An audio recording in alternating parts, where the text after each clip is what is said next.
I plan to drink and celebrate our victory. I plan to drink and celebrate our victory. Julian, my Mac is low battery. Give me a second and I'll plug it in. Heavens, as I do scrawl mine pen across the paper, nay, the ink doth fade and fade and fade. A new blot I shall procure and finish mine letter. Anson, I don't really think she's into me per se, but she was liking some of my stories, so out there. Well, damned it all if I did not know if she did love me back, but yea, I did entreat her with many tale regaled, and saw a smirk or two, a feint of joy and possibly lust, but nary should I know, but boulder dash at the end of the day. Hal, I think there's no more water in the well. Damn it, that's already Shakespeare. I think the sink is broken. There you go. Methinks the well does lack all water now. Yeah, Anson, the original one that you threw to me, not only would it have existed in Shakespeare's time, but if you pronounced victory like victory as a 2-syllable word, it was an iambic pentameter. There was zero translation needed. So funny. You know, I do that weird thing where when I get drunk, I speak in Shakespearean, like randomly. So it's like in the back of my head always.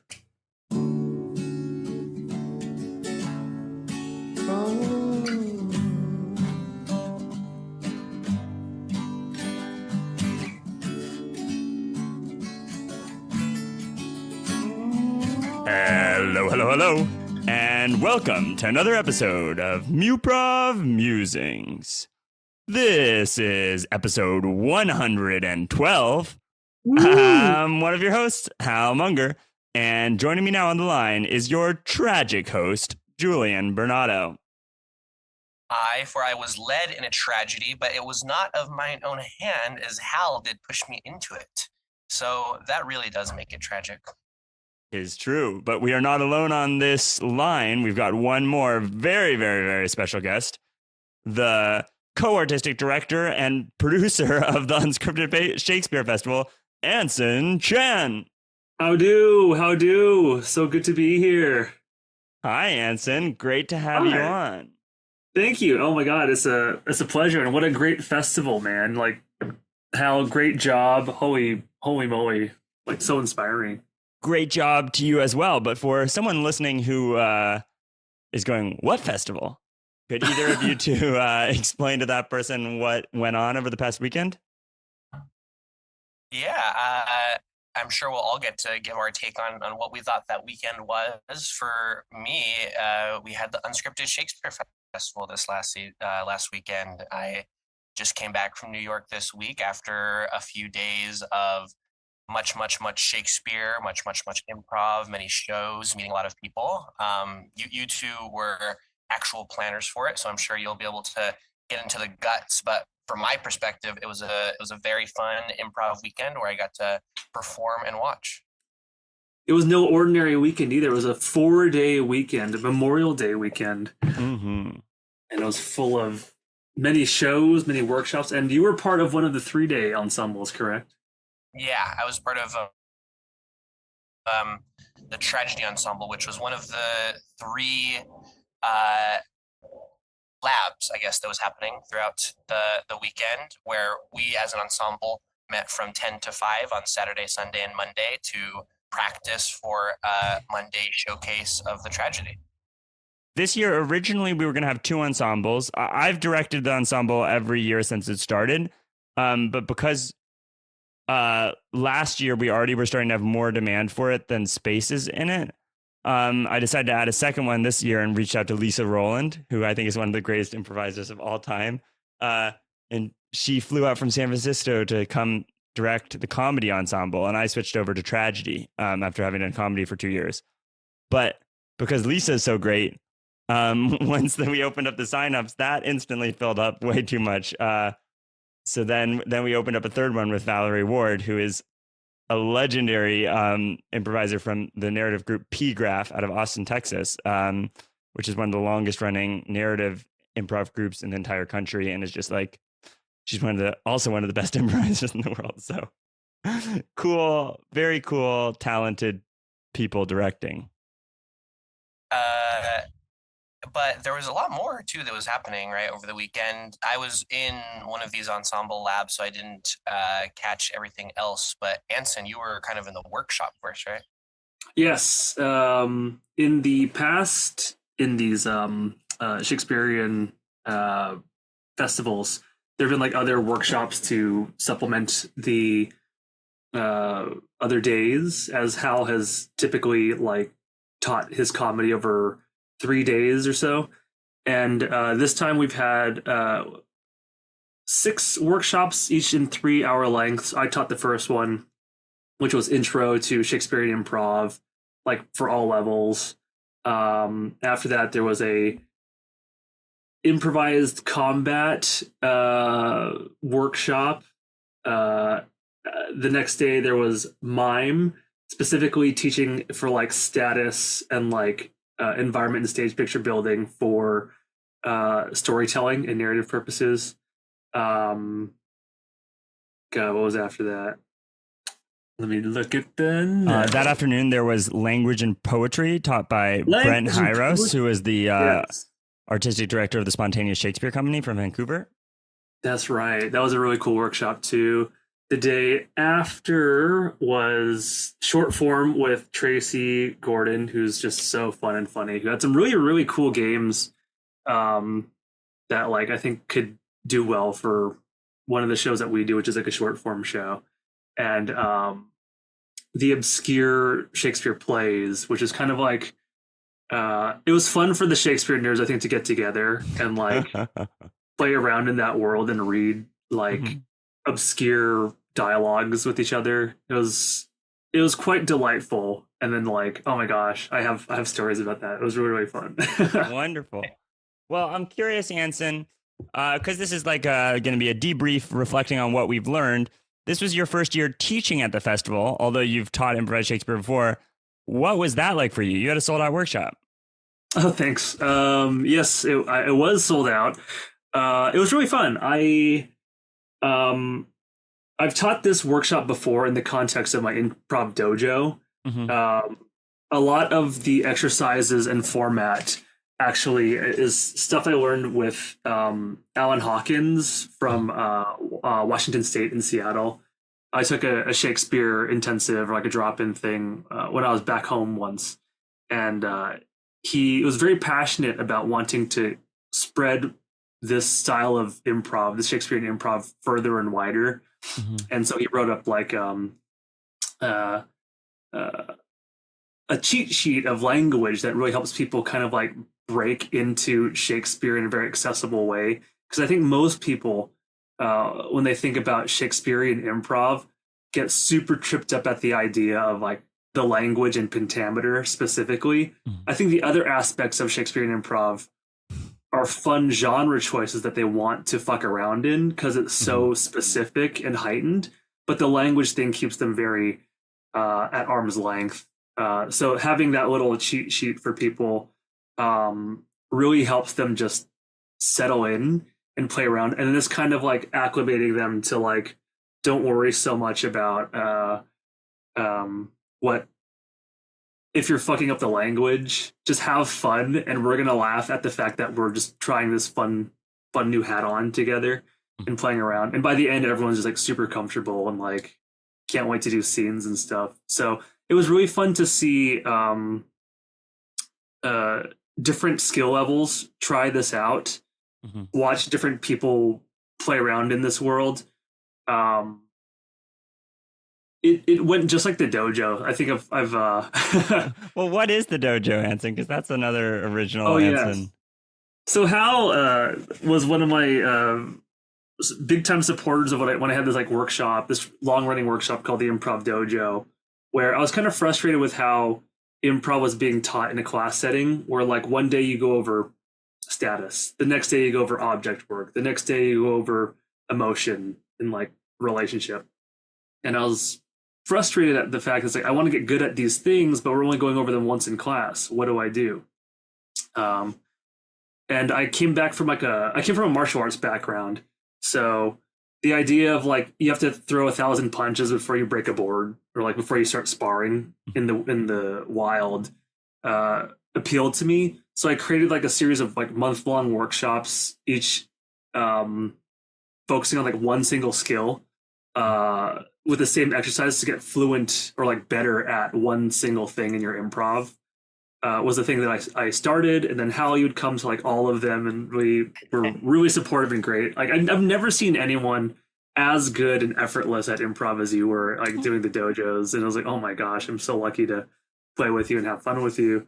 And so I was able to do that with Shakespeare as well. And so that curriculum and that like format had been a little bit honed by the time I got to the Shakespeare Improv Festival. But I'm really happy that like a wider audience could experience that and like get interested in like what we were doing at the festival and see the shows and appreciate it from a different lens. Yeah, the dojo was actually almost everything I think at the festival this year was like bigger, better than what we were programming at the festival last year. With the exception of the one thing I was missing was the dojo group. Last year, Anson ran the dojo, and then the dojo group got to perform. It would be really fun. Again, I'm kind of itching for the option to have people who have been learning for more than 3 days to perform. I think it would be really neat to, and also when we're going through the applications, it's hard not to reject a lot of the local people if you have people who are willing to travel in for the festival. So it could be really cool to offer some sort of local offering next year where it actually maybe happens in the weeks leading up to the festival, and then they perform. That would be really fun. What other festivals also do, which is what we don't do, is I'm not sure how the booking works with the tank or where we've been booking, but other festivals like give a full day of shows, which accommodates a lot more people coming through if we have that backlog. But we've been doing it such where I think we want people who go to the workshops to also enjoy the shows. And so we don't program any shows during the workshops. However, people who go to the workshops don't always go to the shows. In fact, I'd say our ratio of that is not as high as we would like for it to be. And I think I learned a lot about the production aspect too, like seeing how the programming went, to see like which audiences were sticking around, which ones had interested in other types of shows. I think the eternal question of the festival, which is like, we want people to see this great work that is happening on our stages. We want people to experience these great workshops that we're having at our festival. How do we get more people in there? And what I think I realized is each team, each show, each workshop has like their own audience that like has very little overlap. So it's like, how do we min-max for the most people to enjoy this as possible? Yeah, well, I think especially because I am someone who likes to do like improv all day or whatever. So when I originally made the festival, it was like, okay, it goes 10 to 5 and then there's a little break for dinner, and then the shows go from like 6 to 10 or 6 to 11. I love that form. Yeah, I love that form. Anson loves that form. And part of it was the first year, basically the festival served as the audition process basically for Thorn and Pedalstick. You didn't have to be like, there wasn't any criteria like you're good enough to join. It was just, did you show up for the whole thing? If yes, you're now part of an improv group. So it's gotten some great people who love to show up for things and do lots of improv. But I think that there actually would be more overlap between the people who want to do the workshops and people who want to do the shows if it didn't involve like, if you also could have the Venn diagram of people who don't want to do improv for 12 hours a day included in that. And I'm really thinking about that for next year, especially for myself. Like, maybe my stamina is going down. But this year it was certainly hard to be, running like on the clock, running something from 10 a.m. to 11 p.m. every night when you probably had to get in there early and leave a fair amount later than the show's ended. Yeah, I was telling people we were arriving by 10, which really means earlier than 10, Yeah. and then leaving at like 11:30. So we're having like 13 and a half hour days each day, you and I. But like, again, for those of you in internet radio land, you're talking to two producers who just did a bunch of logistics around a festival. So I think a lot of this talk might be kind of boring shop talk for some of you, but it might be really interesting to others. But yeah, it was. I think one of the other things that might have been challenging for you and us this time was we had two different locations. We had some issues with like the venue we were in, and like the elevator went out. The elevator they went didn't out. Tell us. So they didn't tell us. It was on the 6th floor. It was like a weird labyrinth to get inside and up to where we needed to go. And I think because of that aspect, there were a lot of little fires you had to put out this time that you didn't in previous years. And like that added stress and starting the festival off could have like been pretty tilting. Do you know what I mean? Yeah, very much so. Can I ask from the logistical perspective, how you advertise to both like participants and like instructors? Like, how did you get the people? Because there was so many people and so many great people, both in the ensembles and, you know, attending and whatnot. So I do a really poor job advertising the festival. That's another one of the things I want to focus on for next year is getting the word out about it. I basically just posted on Facebook. However, this year, the main reason that it's a lot bigger is word of mouth. So there were a couple key words of mouth that got it out. So like, for example, the Spontaneous Shakespeare Company coming this year, which was like highlight of the festival. They're so brilliant. And it was also just so fun to see them learning and watching and jamming with them. They're wonderful people. Yeah. They said that they heard it about the festival from Diana Brown, who was here teaching last year and goes to like a million festivals. So she went to a festival where they were playing. She was like, oh, you should go to the UnScripted Shakespeare Festival. So then they reached out to us. And then last year, in my ensemble that I was directing, we had Jacob and Elby from Texas, and they were brilliant. They're from the Jane Austen group in Texas, and they were so fun to play with, picked up like that. And I guess they went home and said they had a lot of fun because this year we had like 8 people coming over from Austin. So the hope is that next year something similar may happen if people had a lot of fun this year. And then now preparing for how to handle more people and make sure that it is really fun for more people coming in, because this truly started as like a hobby. No, not just as a hobby, but like, you know what, as something to do for fun, where most of the people who were doing it I knew personally and was friends with. Like all the teachers were just people I was friends with in the city. All the audience was mostly my family, and all of the participants were just like whoever wanted to. And then the second year, it suddenly ballooned into something where there were people traveling in, and it was like all these teachers were applying, and that was brilliant. And then this year, it's like, okay, I'm running a festival, and I need to adjust my mindset going into next year of like, this is real. And it's a large scale event organization that needs to be organized by more than 2 people. Well, I'll continue to pump the word of mouth, because I think I was part of a like San Francisco contingent who flew out to the Shakespeare Festival, and some of us who didn't come have expressed that they really want to come next year. So, all right. Well, how did it change? You took a year off, Julian. You were at the first one. How is it different from the first one? I mean, imagine, the rise that you described, but then you miss the middle. So you're like, whoa, what in the world? The first Shakespeare Festival was so much fun, but it definitely felt a bit more like, oh, this is this thing that Hal is like doing, and like Hal is like putting it together, and it feels like, I don't know, something my friend is doing, versus this felt very much just like a legit festival, and other like improv things that I've gone to. It just felt really legit, and there was so much programming. That was one of the things that stunned me so much, is like on account of being in the ensemble, I already had to miss most all the workshop stuff, but then show wise, it was just packed every day, and all the shows that I caught were also great. Really good shows this year. I don't know if we want to get into that, but feel like we should. I feel like we've been in the logistics verse. Maybe let's get into the Okay. show. Yeah, let's get into the show verse. Let's drop in and try to, for each of these shows, we can reminisce about how great they were, but let's try to figure out what we're learning from each of the shows that we watched. For sure. Yeah. All right, starting out, we had the School of Night movie. Julian, you missed that one. That was kind of earlier in the day. But Anson, this was your first time seeing the School of Night. Anything that you learned from watching that?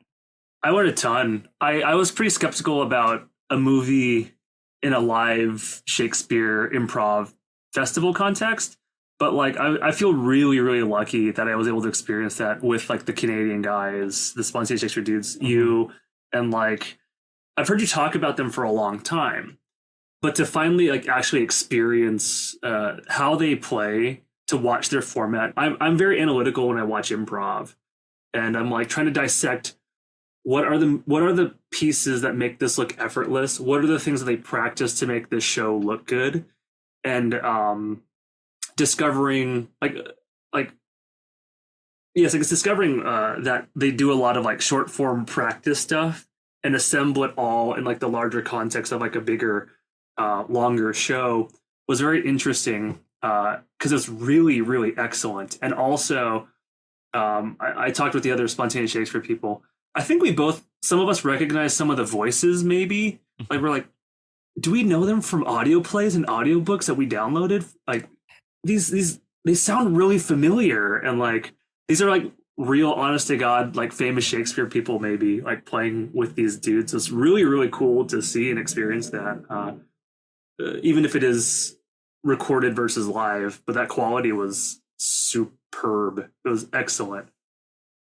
Yeah, I don't know. In Oliver Sendon's emails when he was emailing me about the festival, like his sign off included something about being in Lego Batman, and I thought I wanted to share that with Julian. I don't know what character he is, but maybe it's the Lego Batman video game. Oh, he's Mr. Freeze. I just googled it. Oh, the best character, the most Shakespearean of Batman villains. So if you played the video game, he's Mr. But these guys, the School of Night was formed by a group of actors were asked to try improvising on Shakespeare's Globe stage. Like all of them are really professional actors, and you can see them in all sorts of different things. And then also, two of them are founding members of Showstopper, which I would say like is debatably the largest improv show in the world that stands on its own on its own reputation, maybe is one way of saying that. Like there are larger improv shows in the world that have like an active celebrity in them, and people are coming to see the celebrity.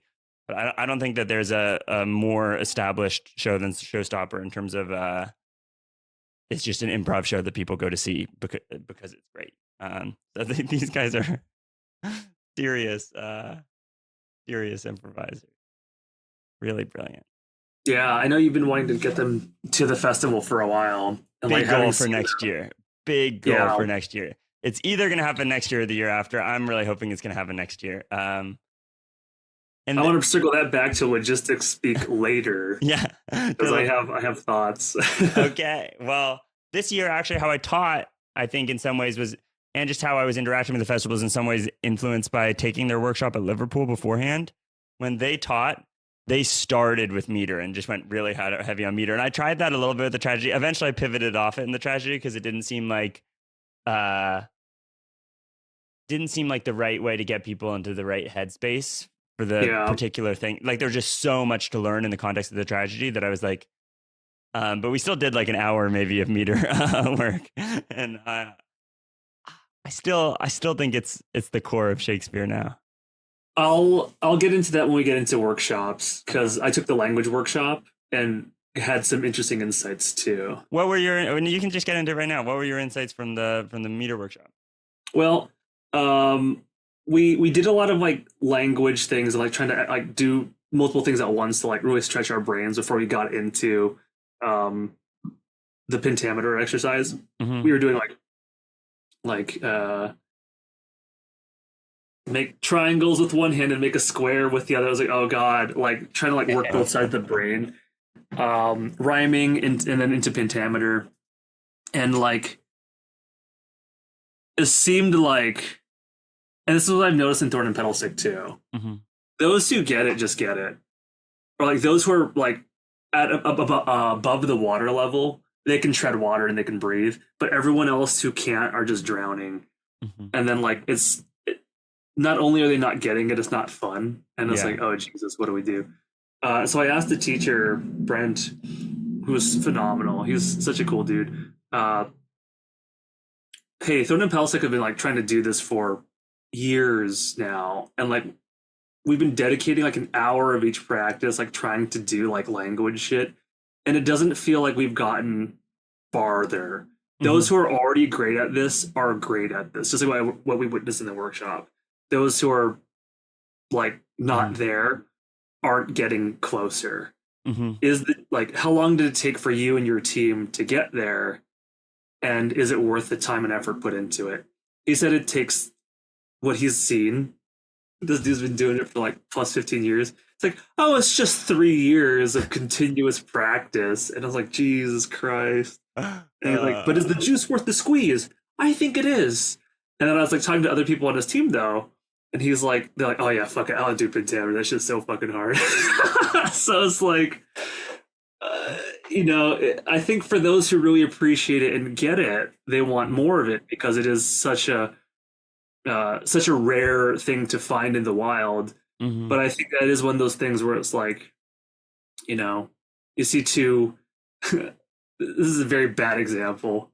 Two endangered species like looking at each like, wait, you're just like me. Oh my gosh, this is fun. I want more people to play in my habitat and environment. We're the only ones in our distinctive like locations, but like everyone else is like, I'm not a fucking I'm not a red panda, you're a red panda, you guys do red panda shit. You know what I mean? Like we're not the same species. That is super fair. But one thing that I was kind of amazed by was when we did the tragedy last year. 2 years. Oh, you mean last year at last year's show. festival? I went back and watched the recording, and all these people in Thorn and Pedalstick who have like struggle with meter when we do it as an exercise were speaking in pentameter in the show, like for a big chunk of their lines. And I was like, whoa, this is like somehow it did seep in. So I don't know how to recultivate that, but I feel like often when I like when the emotion ramps up, that there God, I got to think about how to address it properly, because what you're saying is true. Is that it's almost like math or something like that, where like once people, it's really helpful to have the class almost be laned. Kind of like if you're learning at a slightly different pace than the people around you, it sucks. And it feels like I just don't understand at all what's going on. And then the part of your brain that like panics, and then the whole thing becomes untenable. But somehow the School of Night, we're teaching it in a way where that even the people who were struggling were able to sort of slowly count it out on their fingers and speak in it. I want to kind of learn from that how, It's kind of like the Holy Grail, if you will. Yeah.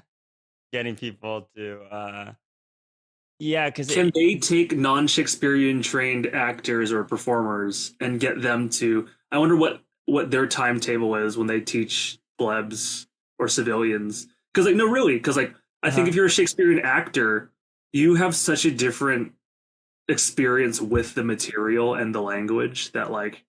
I don't know, Julian. Do you perform in pentameter, and if so, how long did it take for you to get there? I don't perform in pentameter, and I think I would probably be on the like. It's hard for me, and so I would love to figure out how to do it well. Yeah. If it took you 3 years to get there, would you be like, nah, fuck it? Maybe I would feel frustrated if it took me too long, because I haven't spent a lot of directed energy trying to learn it. Like we had our hour at the top of the tragedy ensemble that we did it, but yeah, I would probably grow frustrated if it was taking some time. Well, because the other thing that's frustrating about pentameter is like learning to speak in pentameter takes a certain amount of time. It is a completely useless skill for the first. Like Robert was the one who really convinced me to learn how to do it, and it's by far one of the most fun, rewarding parts of it now for me. But originally, if you're speaking in pentameter, it takes enough of your brain space that your improv sucks. Mhm. So there's a bump where it's like, can you do this? Can you do this like while the improv is bad? And then can you do it in a way that's helpful to you? It is a weird skill. We should call. I want to move on to the kid show on the first day, the teen Yeah. show. Yeah. Oh, one That was really your quick favorite, thing, yeah. I guess too. Brent had a really cool way of like talking about learning improv and pentameter Mm-hmm. and Shakespeare in general. Like listen with the ears of a thief. Mm-hmm. Like you want to steal this and use it, so that makes you a really good listener and active listener in Shakespeare to hear what your scene partner said, but also to learn how to do the thing that they're doing too, which is the pentameter. And I was like, oh, that's a really, really cool saying. But going to the kids set, the Method Madness, or no, the Rough Draft. Mm-hmm. They were so good. They were insanely good. They're better than most more improv than I've seen in the city, who are like house teams, indie teams, like the big main stage Friday night like shows, and there were a bunch of kids who are just doing some Shakespeare improv, and it was so good. And I had to like tell them after the show like how amazing they were. I told the teacher how great they were, and we had one of their members who was exceptionally great join us. Lucas, this young man, and he's going off to college, and he was so good. Even Brent in the language workshop after was like, that kid, wasn't he great? I'm like, Lucas, yeah, he was amazing. Like, it's cool to see that. Like, I think what your festival last year also planted in the seeds of that team and and those performers was this love of Shakespearean improv that now has made them like super good at Shakespearean improv. Where it's like, holy shit, you've seeded a new generation of Shakespeare improvisers, and like this orchard might not grow in our time, and you might not see them for years, but like, dude, these like there are assassins out there that you have planted and made super good. I think just by like giving them a space to try Shakespeare improv out. And I was like, dude, well fucking done. Credit to Leo Lyon, who directs. Yeah. And anyone in New York, if you have high school aged kids, get them involved with the Firebird Youth Company. For sure. It is so cool. But yeah, the difference between their show last year, I was like, wow, it is so cool that there are high schoolers doing Shakespearean improv. Their show this year, I was like, holy cow! Oh my God. They have. It was phenomenal. Yeah, I said I've gone on record. I'm like, dude, they're better than Thornton Pals. Like, these guys did such a good show. Holy shit! And they're just, I was like, my God, amazing. Yeah, that was hitting like language and emotion and plot and stuff. Like, was it just a straightforwardly good? It definitely had plot. And they were using like Shakespearean kind of like grammarisms and some imagery. But they kept the plot really tight. They have a lot of structure to their show. One thing that helped with the way that they structured their show was, I think I talked with Leo. I could be wrong, but I believe he said they have it like they do a scene, then they do a monologue, then they do a scene, then they do a monologue. It's like it keeps everyone on the same page, and it keeps like the improv within the scene work playful, even though they have like a goal as like, we're hitting a tragedy or a marriage, people gotta die. We kind of get the idea of what Shakespeare can be, but the monologue reset between each scene really, really helped keep this ship in like the fastest part of the river to just like sail full speed and make great, like, oh my God. And while they had different varying abilities and strengths, they all complemented each other so well in the play aspect of it. They're all having fun that I was like, how can we learn what they did? Because that was so good. Oh man, it was so inspiring. Truly inspiring. Okay, we're winding all over the place. We're gonna get through like 0% of this, but Maybe let's pivot away from the shows for a second and over to Julian. I'm just curious about your experience on the weekend in general of what your sort of biggest takeaways leaving it were and how it's going to impact the improv that you do at home. Yeah, I mean, for one, I feel like at different times in our improv careers, we are like more like giving versus receiving in terms of like we're like doing shows and leading practices versus like we're taking classes and like learning from others. And so I've definitely been in more of a giving than receiving phase with respect to improv recently. So at a high level, it was very nice to learn and just be in a workshop for a few days and like try to pick things up. A high level takeaway that I think I had is that specifically doing like this tragedy is like maybe hard to rehearse for, or like I was thinking about the fact that, you know, when talking with people who are in the other ensembles, there is a inherent like pressure reliever, tension reliever of like you're just laughing at each other throughout all of the scenes. And the tragedy and that also serves, I guess, as feedback that like what you're doing so far is like good and interesting. But with the tragedy, since we're trying to not necessarily like make people laugh with every line, I throughout the rehearsal process was like, am I being cringe? Is this good? It brought me back to a place of like, I don't know if I'm doing well or not. Definitely exacerbated by the rest of my ensemble members being like obviously very skilled. I felt like the fire under me to a decent degree, and I think, you know, Hal, you definitely as a director like had the bird's eye view and also the very micro view that shepherded us across, and like we're a helpful force for this. But I found it like fulfilling and great, not for it being easy, but for it being hard, I guess. Yeah.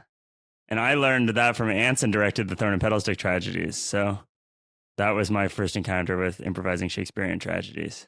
Really? Yeah, very much so. Oh, wow. I thought you were a old hand. I thought you'd done the tragedy stuff before. No, not at all. That's why it was really fun to try my hand at it this time and try to think about like, how do I want to actually go about doing this in terms of a narrative sense? And I kind of got to dodge that bullet. I spent a while thinking about how I wanted to structure the narrative. And then I got into the room and it just became very clear that the people in the room were just very experienced with narrative. I didn't really need to teach it. And we kind of quickly moved. We still did a big story spine thing, and like we still thought about which scenes come next. But it turned out that for this particular group, you didn't really need to teach it. So I still don't know what the best way to teach it is. But I think this thing of like twist the knife was eventually a phrase that kind of came in, which is like do the thing that increases the emotional reaction that your partner is giving you.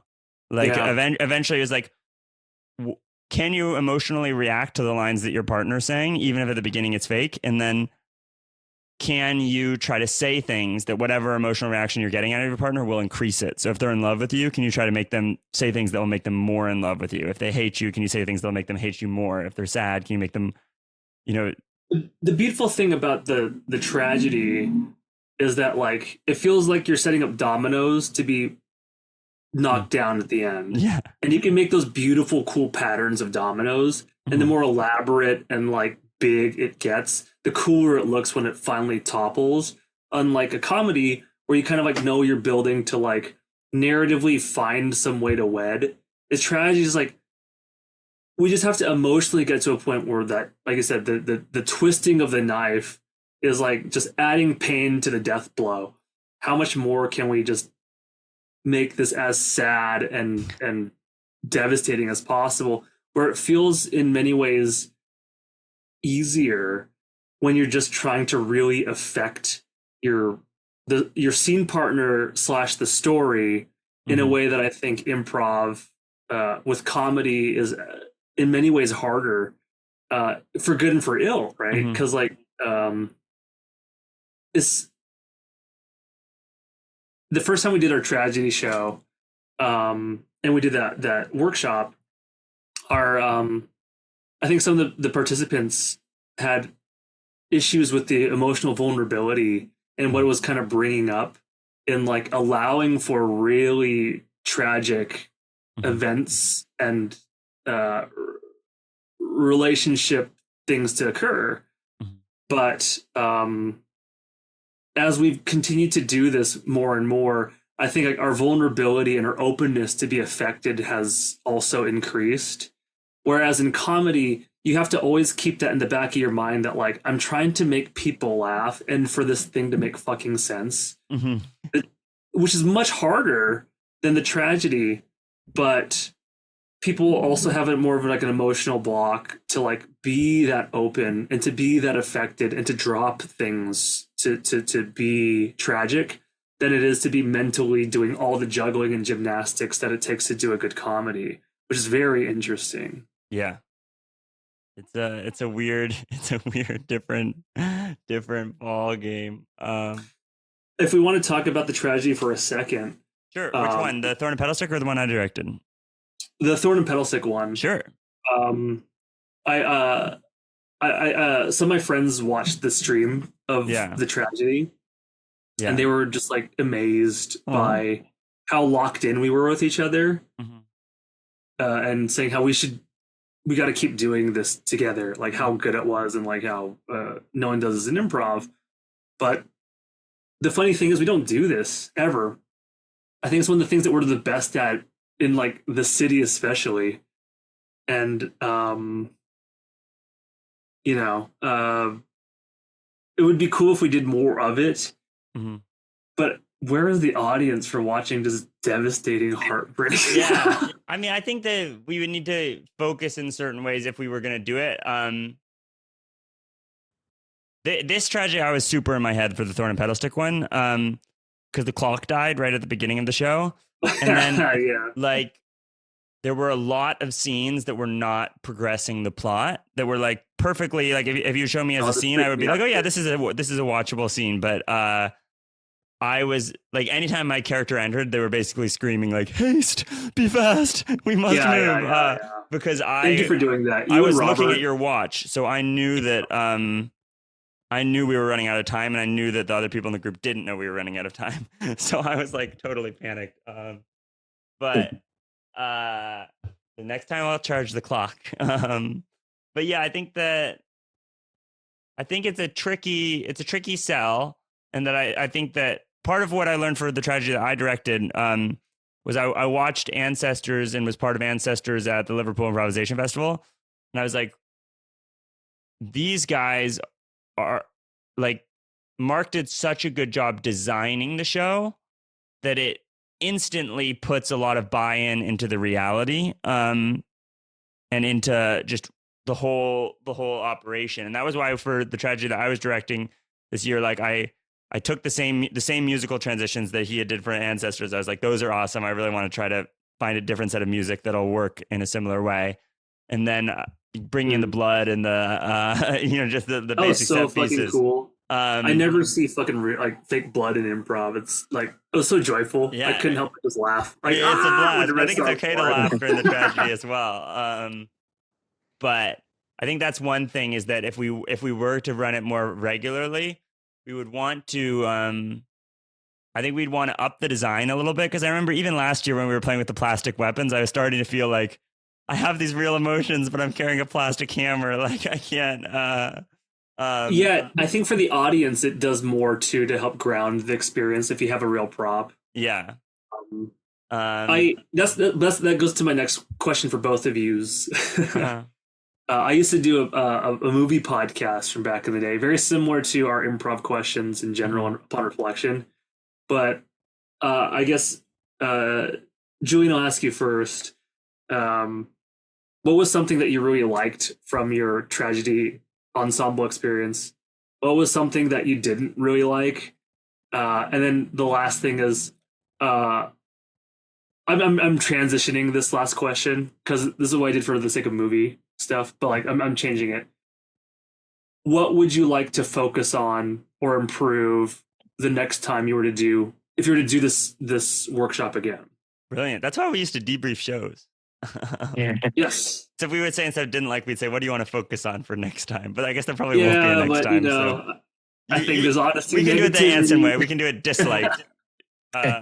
Julian? Yeah. Something I liked is I feel like Shakespeare sometimes is a little bit like musical improv or something where the individual players get to shine a bit and like give monologues or have these like extended emotional reactions, and coming together with an ensemble of people that I had not seen before. I definitely from the get-go wanted to like understand what everybody's vibe was, how everybody improvised. And with a good enough improviser, like the double-edged sword of it is if you're both like open and accepting to each other, then you can kind of just do improv together with and you slowly learn about how everybody talks, what strikes for everybody. But I really liked that, yeah, just via monologues and all of our like extended reactions, I was able to quickly like clock all of the rest of the improvisers and like see what they're like really shining at and see like what positions I would want to put them in. So the ability to rip your own thing for a long time in Shakespeare was a great thing about this lab. Something I didn't like. I mean, it definitely was just overall fun. I think though I'll just reemphasize the point that I made a bit earlier that it is draining in a real way to go up and like do these long emotional things and like do them again and like just keep iterating on them. It's just straight up draining. And so I don't know that there's any other way to do it or if there's any other like structure to impose, but that was just one of the aspects of the workshop where I was like leaving like, oh my gosh, I need to like, I can't come to the 6 p.m. show. Like I need to chill out. And what was the prompt for the third thing? What would you like to change or focus on for like if you were to do this workshop like again? Yeah, I guess it's cheating because on account of having done it once, like we've already covered a lot of stuff that I think is huge. But I think I would be interested to take a deeper dive into language because I think that was the part had a lot of fun with in the show, but was not like I was not operating at my like highest capacity of doing language. I was focusing on more of the other things in the show. So yeah, I would like to infuse the language with the tragedy and be able to, because one of the things we talked about in rehearsal was trying to like access and play real feelings, and language feels like another layer on top of that could potentially make that harder. Or the way that I improvise, at least, I'm very much just spouting off at the mouth and not thinking too hard about what I'm saying. And so, yeah, getting the language piece in there would probably be my hopeful for the next time. Anson, how about you for the same question for the whole festival? For the whole festival? Yeah.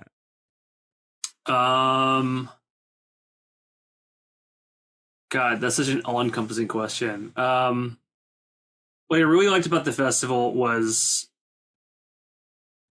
similar to my like red panda metaphor or analogy earlier, being in the same space as people who really cared and were like crazy about this thing that we do was so lovely, especially like hanging out with the Canadian improvisers. They came to a lot of the workshops, and like being able to talk with Brent about improv philosophy and like all the things that he's done was really, really illuminating to see how the teachers were able to teach their workshops, and like also to see the ensembles that the shows that they produced as a result was very for me gratifying. That was what I thought worked the most and was the best, was like this bringing together of all these different people who are like could talk to and experience each other and learn from each other in such a brilliant way. What I thought didn't work so well, festival encompassing, it's always one of those hard questions of like, how do we get butts in seats to see this amazing thing that we're putting on? in all improv and things in general.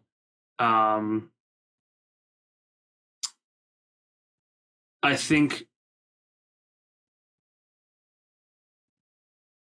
for me, the biggest what didn't work was I feel like these shows and these workshops deserved more people to see them and experience them. I think it's a hard lift and sell when you're doing something Shakespearean in improv, and yet I feel like the some of their parts are greater than the individuals, but and that wasn't necessarily a thing that didn't work well per se, but that's the thing that I think I'm the most focused on, based on how good the quality of this festival is, the work that you're doing, the work that we're doing.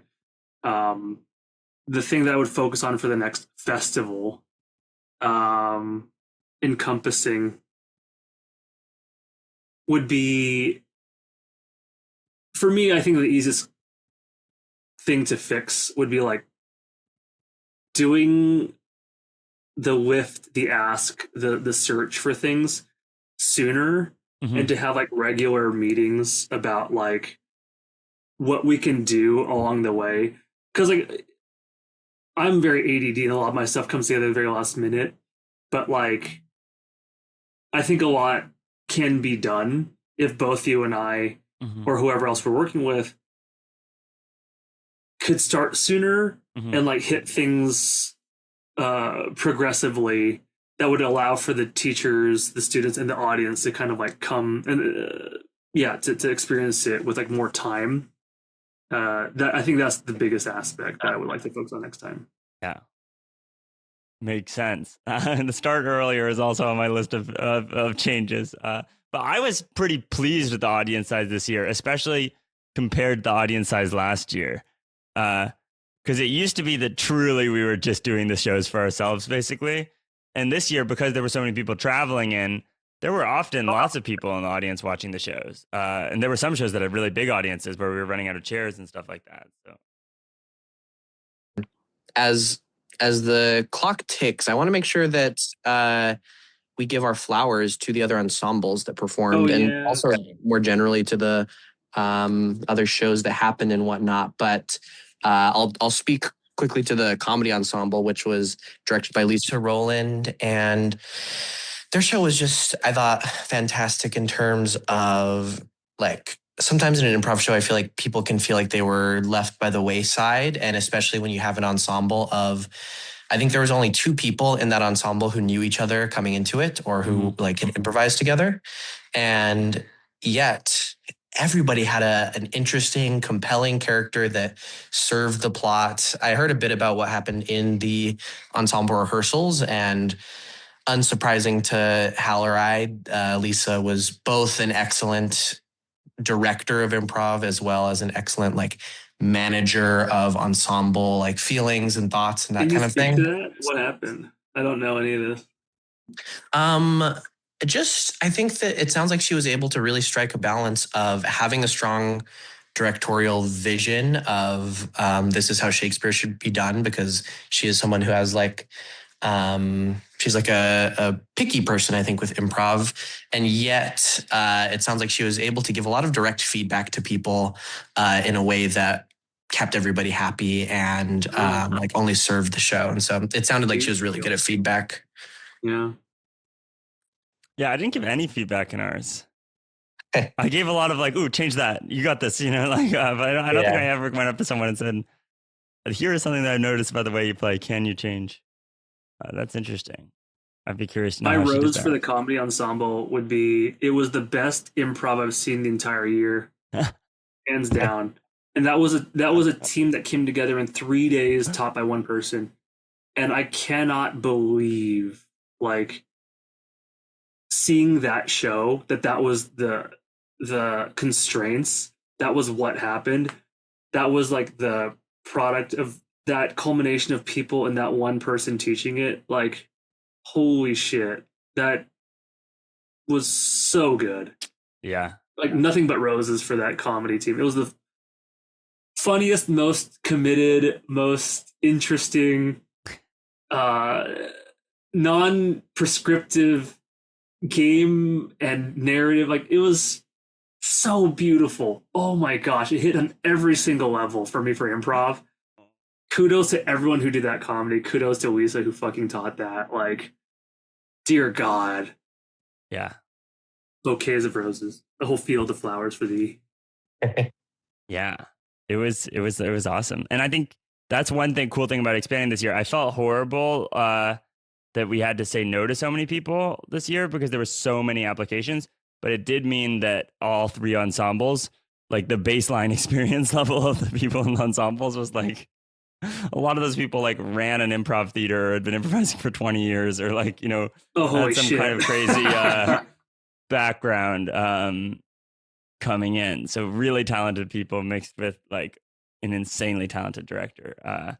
And I think that like focusing next year's offerings on things like this, of like trying to give people what they actually want in improv for the most part, which is to come for a place to be able to focus for like a fairly extensive period of time with other people who are really great to play with, and then perform in a show that is really nice to watch. Like I think that is a good offering. And like this year, reducing the number of workshops, increasing the number of ensembles, I think was a good move. If it's possible to do that again next year, I will. And that's part of why I also wanted to expand our week, was like, how can we have more ensembles and fewer workshops was kind of my... Yeah. I think like right now we're at the limit of like how many ensembles can you physically have perform on the final night of the festival. If the festival is longer, you can have more ensembles. So. Yeah, you could easily do that. You could also do like one Monday one starts, one Tuesday one starts, one Wednesday one starts. So every night has an ensemble to showcase. Yeah. Yeah. If people were able to be there for the second of the week, that could work. Or you could have it so that like at the first weekend there was an ensemble learning that performed on Tuesday, and on the second weekend there was an ensemble learning that, you know, started Friday and performed Monday the same way. Yeah, I don't know. Perhaps a even more just like how did it come together feat was the genre ensemble, because they came in without even knowing what genre they were going to do, because the premise here is they're going to do a Shakespearean show but merged with some other unrelated genre. They ended up doing a Disney Channel original movie, which tickled me because we had done some of that back in undergrad. And when I watched that show, I thought there was so much just like play with one another. I think like on account of the genre being one of these like light cultural touchstones where there's a lot of like levity in it. There was just a lot of moments where I could see people running over because they had the hit, and like infusing energy into the scene that was making each other laugh. So I also really loved watching the genre ensemble, and they definitely need their flowers. Dude, that was one of my favorite shows of the whole festival as well. Yeah. I think that it tickled me especially. I love that kind of humor. I don't usually laugh very much in improv shows. The two shows that I really laughed at were the genre ensemble and the Anson's Three Kingdom show. Anything that mixes comedy with serious acting, kind of like where you're really committed and you're acting really serious, but you're committed about something really silly. And the fact that they chose to do an improvised Shakespearean tragedy as a Disney Channel original movie where all these kids were dying, it was so funny. Yeah. Anna's like propping up her prom date's corpse to try to get the final like prom king and queen dance. It gave me Heather's vibes. Grabbing the light bulb and like smashing. It was just such a funny contrast of the three things working at once: the Shakespeare, the tragedy, and the Disney Channel. And I was supposed to go warm up my group, and instead I let the whole festival run late because I wanted to see the end of the. I'm glad that you did, by the way, because like for me, the money was in the ending of that show. Yeah, I felt the entire first and middle was in service of the end. Yeah, but that end was so transcendent. That end was the funniest ending I've ever seen to like an improv show in so long. The blackout moment of like she had music cued to like be Nobody's like perfect. yeah. she cued everybody, and it was like I wasn't sure as a tech. I have all this music queued up. Like, what the fuck is all this gonna? What is this gonna do? But like the one that I had to hit was like the end song. I wasn't sure what was gonna happen. I didn't know the song, and so when I heard that, the discovery of like Disney Channel, like, oh well, things are fine. Like after everyone is dead, it was so fucking funny. Oh my god! Like kudos to the blackout and the ending of that genre tragedy. Knowing that they could hit a tragedy in the most comedic and stupid way possible, and in the most not stupid in a good way, stupid in like it's no matter what we do at the top, it should serve the end to be like really ironic. The debate, my God, there's a mayoral debate at the same time as a prom.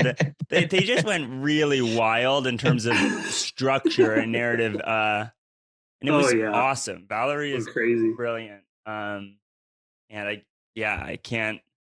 I'm gonna get to see P Graph live for the first time this fall at Nottingham, and I'm really, really excited to see their show. She is just like champion. Really, really cool. And I was so nervous as well because it used to be that it was like I direct this festival ensemble and the festival is tiny and I am tiny and people are having a great time. It's awesome. This time it was like I'm still trying to program my thing. I'm trying to offer something else for the people that can't take mine. But the thing I offered was like two of the like improvisers that I most look up to of like all the improvisers out there teaching. So I was like sweating pretty hard on this festival about like, oh, I really hope that people in my group don't feel as though they've totally gotten ripped off because they could have been working with Lisa or with Valerie. And I don't think I was really proud of my group. I think they crushed it as well. I think we loved it. We loved doing it. Roses to the tragedy. Roses to the tragedy. Yeah. Dude, yeah. The narrative choices. My God. It's like not a single scene of that show was wasted. You guys, I don't know how you did it, but you perfectly made it so that every scene something was progressing in a way that was like absolutely crazy. Like I want to write that down and then iron out it as an actual show that could be performed multiple times. Julian, when you took that love potion and the music started playing and your eyes looked up and you suddenly had a smile on your face, it was like things are going to get really, really bad. And the drama as well. I was like, I kind of told people in the group that there's this weird thing where it's like it's really hard to make anything genuine in practice. Yeah. And then suddenly when there's an audience, like everyone just locks in and plays in a really emotional, beautiful way. And we totally were making things that were genuine in practice, but there is this like one of the weird things about the tragedy in general, every time we've run it, is that it like transcends when it comes out on stage. So I knew it was going to do that, but I was still like, and we'd done a run in the morning that was great. So I was like, okay, I had a good feeling about it going into it. But watching it, I was just so constantly delighted. I was just like so happy. Just every time someone made a choice where it's like, and people, usually I'm like thinking about like, this is what should happen in the narrative. And this time, because I was focused on the music, it was like, I didn't quite know what was going to happen. And then someone would do something and be like, oh, they're thinking 3 steps ahead of me. Like, oh, that person's brilliant. That person's brilliant. That person's brilliant. So I was so proud. I think there's, I was thinking about it, and there's 3 things that I think I'm taking away for my improv from the tragedy, and 3 things that I think feel like for me were the main things to get good at in order to do the tragedy well. And yet I think all 3 of them extend beyond the tragedy. Mm-hmm. And they're all very kind of classic improv things, but one was reacting in a big way to what your scene partner is saying. I think that like sometimes that's the death of my own improv, is like in trying to be like grounded or being in my character, I'm like falling into the way that I would react and just being, oh, well, and not infusing much. And so big reactions was something that I will take away from me. The other God, the other two. One of them for sure was like the energy dial and thinking about how to infuse energy in different ways. I think it's easy, or my default in improv is to, like, if I'm going to infuse energy, either it's like a crazy sporadic comedic energy that I'm coming in with and I'm doing this and I'm doing that, or it's maybe like an angry domineering energy. But I think tragedy lets us like sit in these other emotions enough that, like, you helped me, Hal, figure out how do I like infuse and maintain energy in on stage and between myself and the audience while being extremely sad, or just having these other emotions and having them come out in a big way. And the third one, I should sit and think on if I can think of it before we end, but because I'm forgetting it as I get to this point. But I really did feel like the tragedy, just gave me some good baseline skills for all improv. Yeah. I want to ask you, I know we don't have time, but like I'm genuinely, I really want to hear your thoughts on this, because I know you've been doing improv for a long time, of the differences between that sincerity in improv and like dialing things up emotionally to react and create more with your scene partner. I'm taking a class with Peter McNerney right now at the Magnet, who's all about finding the natural or emotional realism in your improv, versus like what I find very joyful about Shakespearean improv, as what it can be, is like we're a positive feedback loop of like heightened emotions together, versus like really settling in and experiencing each other's things that we're giving each other with a dialed up way that is not like pushing us over the line of performative versus like actually sincerely feeling things. Yeah, I think Hal really helped with this. One of the first things that we did was an exercise like we've done before, where we are delivering, or we did this a lot of times, but just deliver the same line or the same monologue and ramp it up. And that at that point feels very artificial, because it's literally the instruction of the exercise and we're just like doing it and performing it. But I think what that does is it like lubricates that pathway in a certain way, where it is now going to be easier to fall into that in a natural sense. And then the other piece of it is you're not like fabricating emotions on stage. You're not saying, oh, I am going to be mad right now, so I am mad. It's like looking at all the little micro embers or micro hits that are floating out there, sticking in the character, and picking one to like cup your hands around and like foster that ember into a bigger flame. So it's like, I think, still operating based on what's there and reacting as your character would, but by doing enough practice with being very big and having all these big reactions, and also by being in a narrative setting where it just makes sense to have these big reactions if the person you love died or there's all this crazy stuff happening. I feel like those were the pieces that made it feel easier to do. But I like the question because it is a fundamental thing to grapple with. Yeah. It's easier to do these emotional laterals. Like if you want to make yourself play well in a show and you're feeling nervous before the show, it's pretty hard to make yourself less nervous. It is easier to switch into an emotion that has a similar level of arousal, like excitement, than it is to switch into an emotion like calm, that's in a totally different heart rate or whatever. Right. I have some advice. That's why you try to get people excited before the show. So similarly, when we were doing the emotional stuff, the first thing we did was working to getting the emotions really large in a totally unrealistic way.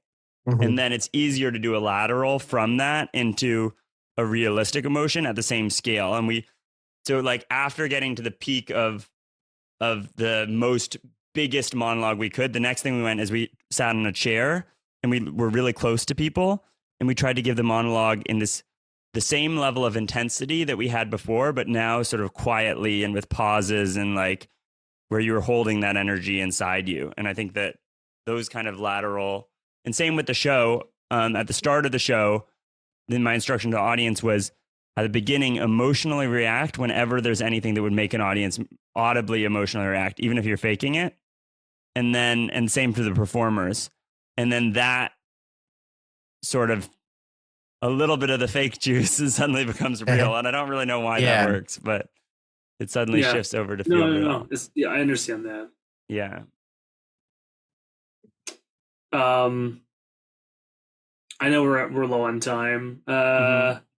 I'll save all my improv musings for another time. Well, the other changes I wanted to make for the festival next year, I talked to some people who really speak positively about the Short Notice Improv Festival in Oslo.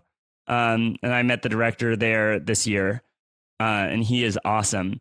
And one thing that they do is they have an outdoor day where they don't even do improv. They just go. I'm not sure about fully not doing improv, but it's risky with the rain and everything. But if next year, if it was a longer festival, being able to program a day where it was like picnic, and maybe we go outside, maybe there's a jam or a show outside. There's ways you can alleviate that though. If it rains out, you can like rent a space and like as a do your backup. own potluck. Well, if we had if we had the theater booked for the week, we could go out to a picnic, and if it started raining, we could just go to the theater. Or have that programmed in, but if you need to rent a space last minute, or just go to a dead restaurant that you know of that's huge. I know many, and it's like you just go to a bar. Yeah, So outdoor day with a backup. That's one thing that I was like, that is really cool. That's great, super fun. Because I've been wanting to do some outdoors for a while for the Shakespeare. I thought it'd be really fun to have the ensembles back. So if there's a high enough desire in any of the three ensembles to come back, and like, maybe not literally 100%, but like, let's say 5 out of the 7 or something of one of the ensembles wanted to come back and perform their show again, just having them back to play their show. Because I think this year I felt sad. Like, there were people from last year's ensembles who wanted to do it, but it felt kind of wrong to turn away people who had never done it before to let those people do it. And I was thinking, like, bringing people in, giving them a space to practice. And so there's still stuff to do during the day, and they still get to perform an hour-long show at night, but letting other people work with the directors for the new time, but still bringing those shows. I want to see those shows again. I promise you there's a way to do that. I have ideas. So, I don't know. Those were and then, start earlier. And watching the Liverpool Improvisation Festival, which is so well organized, made me like, all right, 2 people with ADHD, like trying to organize the whole festival. Like, there were moments where something needed to be done, and Anson and I were both teaching. And it's like, we need to actually build a team. Down. What do? We need to actually build a team and have a group of people who are working on the festival, even if some of those people aren't working very hard on the festival. Well, this is why you need to make money to like pay somebody else to do this thing. Yeah. Right. Like, it's this. Do you remember Cartman in South Park when he's like he buys like a theme park for $1, or he inherits a theme park, and he's trying to run it his way, but like he can't do it because people are breaking in, so he has to hire a security guard, and the security guard's like, oh, your machine's broke down, you have to hire a mechanic to fix your machine, so you need to let in these many people. You need to make money to like do the thing that you want to do to like keep this financially solvent. You are in that same process of your Cartman. You're Cartman.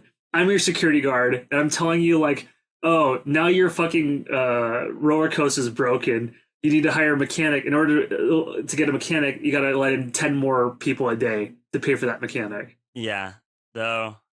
We'll see if you come next year and it feels like a more professional theme park, you'll know who won this debate.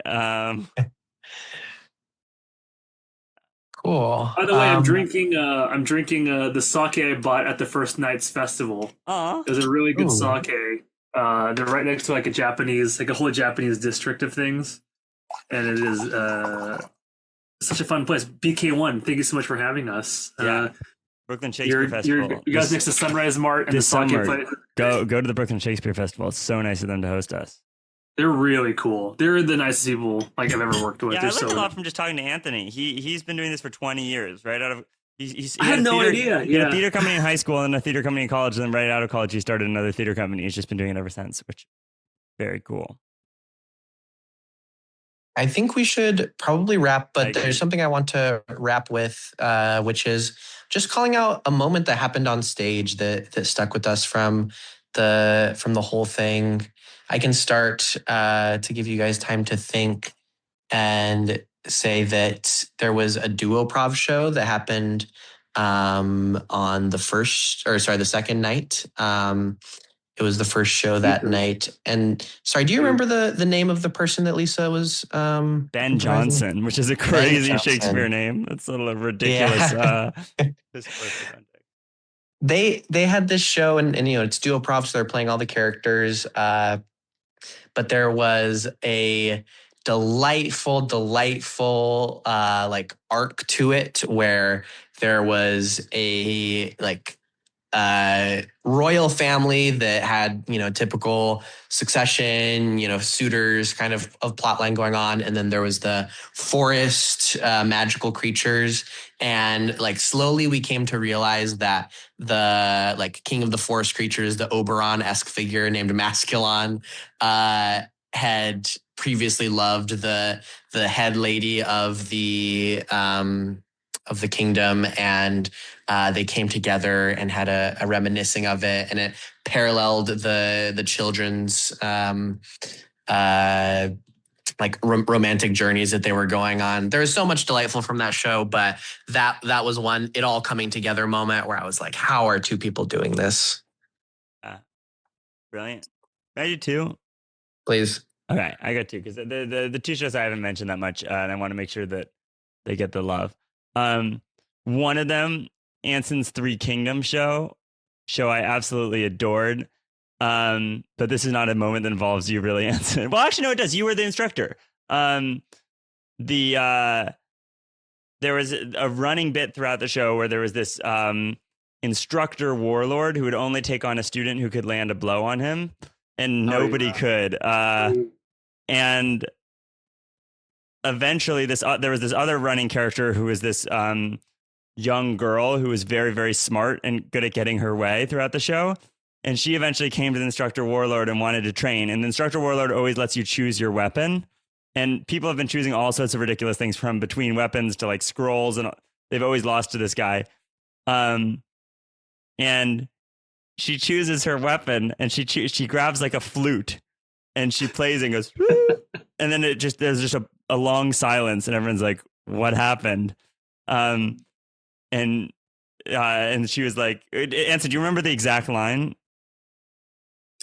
I don't, but I remember my reaction because I was so fucking confused. Everyone thought this was planned, that we planted this. This was part of our set initially. I had no idea what the fuck was happening. My confusion as the general was for real. I was like, "What the fuck did you just do?" Like, yeah. I'm gonna fucking spear you. Like, what are you? And then she's like, "You said if you landed a blow on you that we would pass." And yeah. I used the wind to land a blow on your eardrum. Which, like did you hear the sound? She said it poetically too. Did it hit your drum? You did like your ears? I was like, yeah. Like, then I have landed a single blow. I was like, and the fact that blow meant two different things as well, because you're blowing on the flute. Like, oh my god, it's just one of the most brilliant things I've ever seen improvised. And it wasn't even the only thing like that in the show. There were multiple things in that show that were.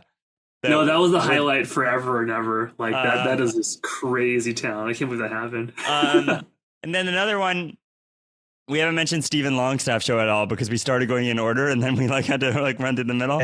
But he was traveling from the UK, and he has a brilliant show that fuses scripted and improvised Shakespeare together. So it'll use some of Shakespeare's real text, but then it'll go into improvised. And a delightful moment from that was he was doing a speech about the assassination of Caesar, but with different potential methods. And one of them was a fart. And he just suddenly, Caesar was bending down to smell some flowers, and he's playing multiple characters. And he just suddenly spun around and flipped up his tailcoat, and the person farted on him. And it was very funny and delightful and unexpected, just the physicality of it. It really made me laugh out loud. So that's another one that I will put in that brought me a lot of joy this festival. And John with a nuclear car in the Stanford Improviser Show. What about you, Anson? Things that I didn't mention already. Yeah. Best moments.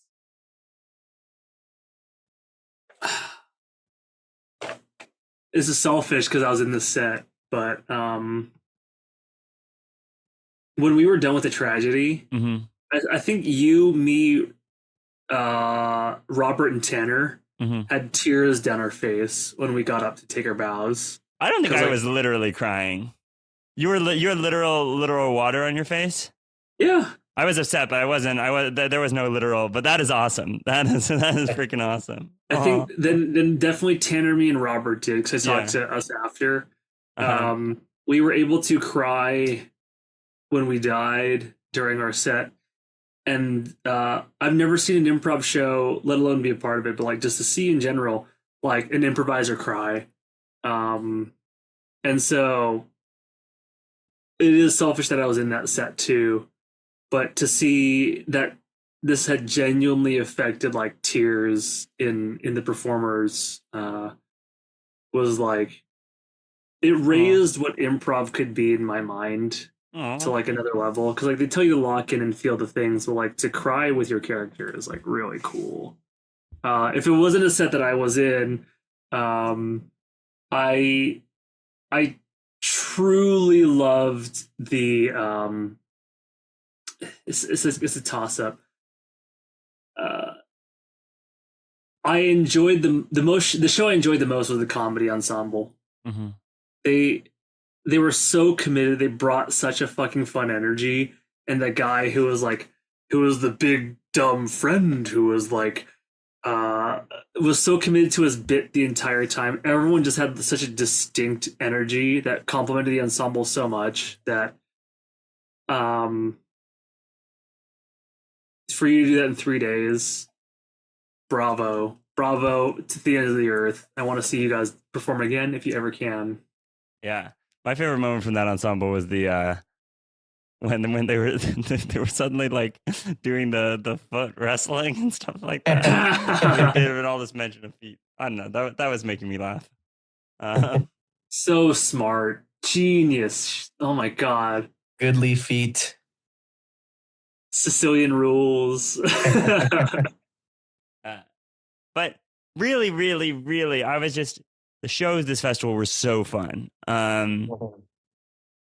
It was like the new shows that were brought were really, really wonderful. And the old shows that were returning, for the most part, I felt like people had learned a lot over the course of the year and were able to up their game as well. So like, I can't really think of any improv show from the festival where I watched it and I was like, I'm not. Yeah, I was having a blast throughout. So that was really the highlight for me. Good. That and meeting these people who are like, I really think that what we're offering is something niche and fun, and like again, maximizing the amount that the people who are coming for something really niche can do it. Like the jam on the third night was so cool. Julian, were you there for that? Or you went home to sleep after the sim show? Yeah, I was there for that. That was so good. Yeah. It just like, I feel like of all the things that we do, I honestly think our jams are maybe the thing that we do best. Not because those jams are actually better than shows. Like I kind of hate jams as a concept. But as a festival, I think that our jams are really, really great because it's so self-selecting in terms of who winds up showing up to the improvised Shakespeare jam, that it's basically just like you're watching a show with just a massive cast where everyone's being really supportive of each other. And it creates this beautiful, gentle sort of, and it really, like the Spontaneous Shakespeare Company people were so talented, and getting to see their own show is like, it's like their show is so clean that it almost feels like you're like just watching a scripted show. You know what I mean? Where you're like, okay, this is amazing, beautiful, but you're on your, like they're in their safe ground, maybe is one way of saying that. Like it just is going so well. Getting to see those same players in the jam where like crazy stuff is being thrown at them just showcased like how ungodly each of their minds are in terms of like, at the point of tiredness, I was at the festival. I had no idea what was happening. But I was able to just sort of pass the ball to Brent, and he was keeping it all. Like each one of those four of them knew exactly. We were going 4 levels deep into reality and like dreams within dreams within dreams. And they knew exactly like when we went back a level of reality, who should be playing who and which characters have been on before and whatever. And like, and they were doing it all. And like, it just, yeah, it's Showstopper has the same problem in the UK where they're so good that sometimes you watch and you're like, okay, I'm just watching. You forget that they're people. And so it's really fun when you get to watch something like the Improvathon where you see the Showstopper people like in crazy sleep deprived settings or like having to do crazy short form games or something like that, where you're like, oh my God, like when you're on the rails, you're amazing. But when you're off the rails, it's like, wow, that's popping now. So that was cool as well.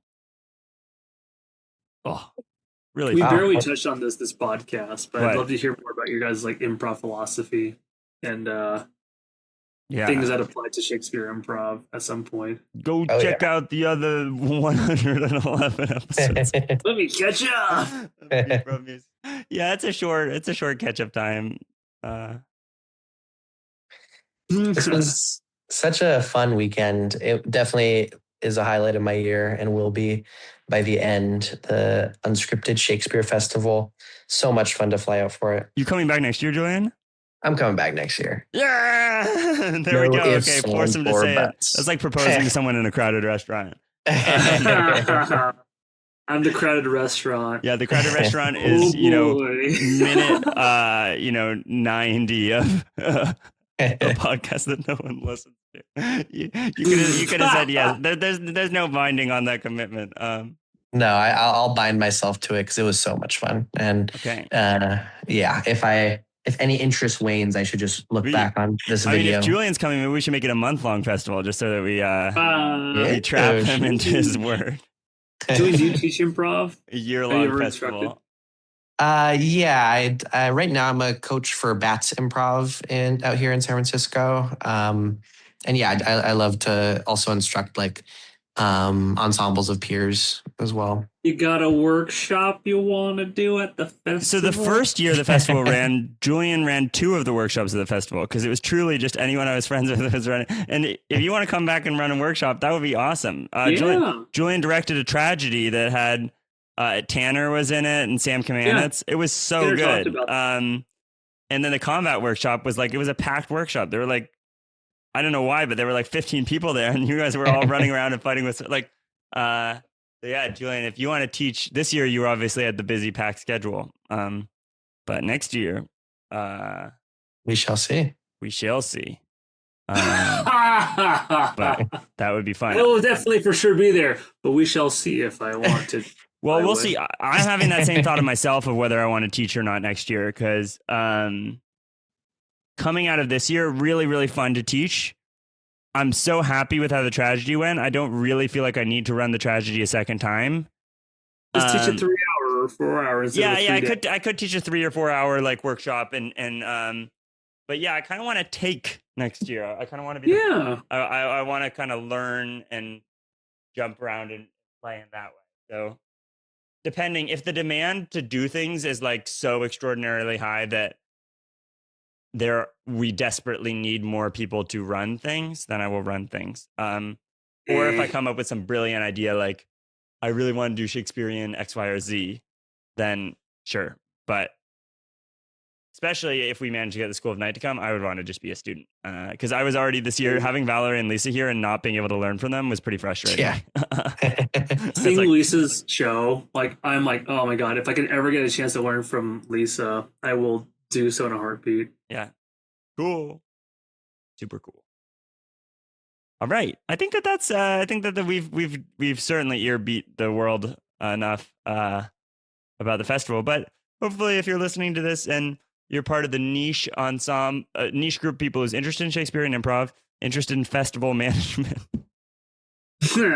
that intersection, it's possible that really all those people in the world are on the line right now, but who knows? Maybe someone from the Spontaneous Shakespeare Company is thinking about running a festival, or maybe someone who runs a festival is thinking about Shakespearean improv. Julian, when's your festival coming up? I want to go. Oh, sorry. My what? Your festival. I want to go to your festival. I guess the next festival that I will appear at is the Dramatic Improv Festival in October. Oh, cool. Oh, shit. Very fun. What are you doing there? Improv on Demand, our San Francisco group is, we gave a very ambiguous application where it's going to be some genre, or like, Really? yeah, honestly, we really didn't say much, but. Were you part of the cohort that went last year? No. Okay. So yeah, Julian was asking at the beginning of the podcast what other narrative improv festivals there are. And I was like, I'm pretty sure the Hideout does one. And I looked it up and I think they do one in Texas. I kind of feel like Improv Theater in LA does one, but I could be wrong about that. But in the US, I don't really know. Technically, ours isn't entirely narrative improv. We had one, Stephen Longstaff was the one show this year that wasn't narrative. And there were 2 shows this year that weren't improv, but we're pretty much a narrative improv festival. And then once you come over to Europe, there are tons. Narrativa is one, Flock Festival, Improv Amsterdam. I mean, those also aren't technically only narrative programming, but just that have really, really strong narrative programming. Liverpool Improv Festival, like, programs everything. So I wouldn't call it a narrative improv festival, but it's just so goated that the narrative improv that is there is like really, really good. And then the short form improv that's there is also really good. And the solo improv, but I think in the US, you really need that distinction more, because if you just program an improv festival and let people attend, you just get 500 heralds. And then you're like, all right, see you next time. And a lot of, specifically, I define narrative improv kind of as like things that are like an hour or longer to some extent. I mean, you can do narrative stories in 20 minutes, but even the Dramatic Improv Festival, which I've heard is really great, like a lot of the slots that you could apply for are quite short for, so you can have short form dramatic, or, there's just a lot of different things that you can, some of the slots are longer, I think, as well. But there aren't a lot of spaces in the US where festivals will program you an hour slot to tell a story. Yeah. And if you're a group out there that really wants an hour-long slot to tell a story, it might be worth spending a month or 2 learning the language and then just being like, all right, our noir heist now is a Shakespeare show. We learned how to do it in this language. Like I should pitch that to Bud of Mind, the Twilight Zone show, and be like, guys, what if you came to UnScripted Shakespeare Festival and you just did it all in Shakespearean? So we'll see. Well, thank both of you for putting on this crazy festival that did enchant me so this last weekend. And I'm eagerly awaiting the next. All right. Thank you guys both so much for coming online. Anson, I owe you my life in terms of organization on this festival. And thank you for taking lead with and doing all this as well. Yeah. I think this year we really nailed the stuff that matters to people's experience, in terms of like, most of the people who are interacting with the festival were interacting with one of the ensembles and getting to play with someone who's really like lovely. And next year I really want to focus on the, like, it's like polishing up your edits or whatever, like the logistical. I'm happy I could just experience this, like that I can be a part of something this grand and take the workshops and see the shows that are like so phenomenal. Like, oh my gosh. Yeah. Always one of the most fun weekends of my year. Life enriching experience it has been. So true. And I can't wait to see what happens next year as we continue the march towards becoming a realer and realer festival. All right. Then thank you both so much for coming on. Without further ado, this has been Muprov Musings. So my sign off is Iron is Chef on Instagram. It's where I produce a lot of my stuff. It's like my little producing title. I do a lot of Asian comedy things for Asian months, like API History, Lunar New Year, the Mid-Autumn Festival. I should produce something like Big and Asian around that time, which takes up a lot of my bandwidth. If you guys want to see some really excellent Asian comedy acts and support that, follow Iron is Chef on Instagram. Hit me if you want to be a part of it. Or follow me on Instagram, GG Anson Chan, where you can see like my shows, where I try to post at the top of the month when I'm doing a bunch of shows, but I am sometimes very bad at that because I have so many pictures I want to also post with that one big lump post. But yes, Thank you so much for having me, guys. What are your guys' shout outs? Well, I'll just top on if you go to the Iron Chef YouTube channel, you can watch the videos from all the whole show of the festival in the live stream section. And Anson, is there anywhere where people can see the Three Kingdoms in New York City? Because that show is so good. Or you guys never play? I wish. We tend to arise for Asian months or for these festival things. Mm-hmm. I would like to do more of that, but unfortunately, like what Improv D&D, what Throne and Pedal Stick, what other like shows that do things regularly realize is like scarcity, like it's a supply and demand thing with economics. Yeah. The more supply creates higher demand. We don't supply shows that often, but our demand is okay. And it would be nice if we had more shows, but also at the same time we know that like what keeps people interested. Yeah. So if you're interested, you got to follow Anson's Instagram like and Owl's Festival and things like that. Yeah, next year. You guys certainly you have the highest chance of being programmed into the next year's festival of any show. Oh, doshi. Oh.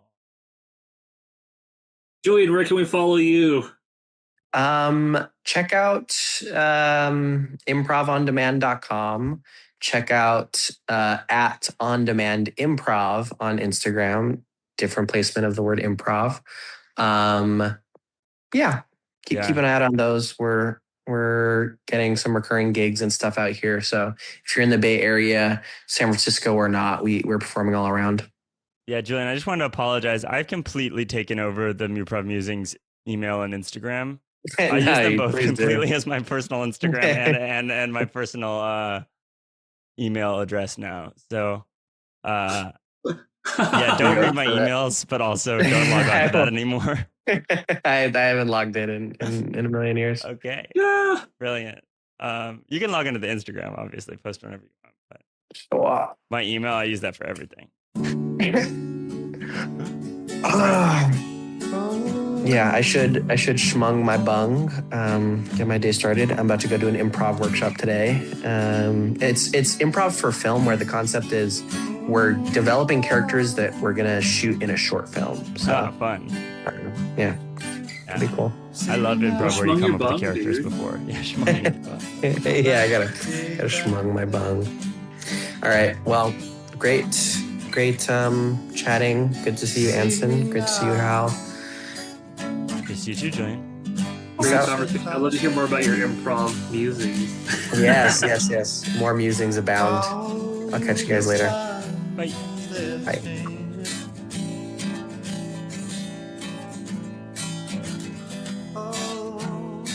And my mind is rearranging. Can't you see me now? Like you always did. Can't you see me now? I just wanna be with you. When the times they seem so crazy, can't you see me now? Can't you see me now? See me now. Can't you see me now?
Can't you see me now?